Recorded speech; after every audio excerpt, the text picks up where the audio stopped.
1시간 전에 나왔어야지. 아니, 막 출산한 며느리를 들들 볶는 이유가 애를 1시간 늦게 낳아서라는데 이해가 되시나요? 죄송해요 어머니. 이제 우리 애 어떻게 되는 거예요? 어쩔 수 없다. 12월 11일 자시생이니 이 아들은 자신뿐만 아니라 우리 집안을 풍비박산낼 아이다. 사연은 이랬습니다. 며느리가 전생에 아주 악독한 독사였는데요. 어미지가 독에 마비된 사이에 새끼들을 모두 잡아먹고 갔다는 거예요. 그 원한이 어찌나 깊은지 어미지가 며느리의 아들로 환생했다는 거죠.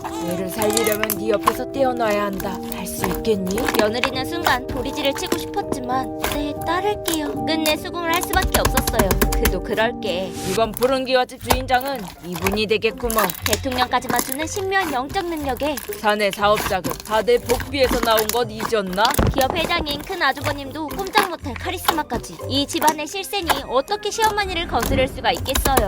하지만 며느리도 어미인지라 어머니께 사정사정해서 나중에 데려오면 돼 라고 생각했었죠. 하지만 할머니 품에서 얌전했던 아이가 엄마를 보자마자 온갖 폐악을 부리는 게 아니겠어요? 낯가리는 거겠지 하고 애써 진정하며 돌아서는 것도 1년, 2년, 3년 10년이 지나자 인정할 수밖에 없었어요. 며느리와 아들이 악연으로 묶여있다는 것을.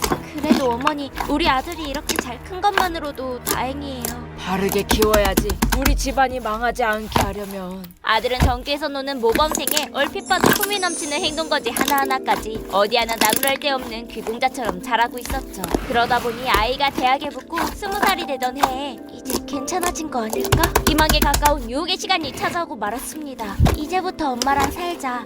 할머니한테는 말씀드려 놓을게. 나도 이제 엄마 아빠랑 같이 살 수 있는 거예요? 해사하게 웃는 얼굴을 볼 때까지만 해도 몰랐습니다.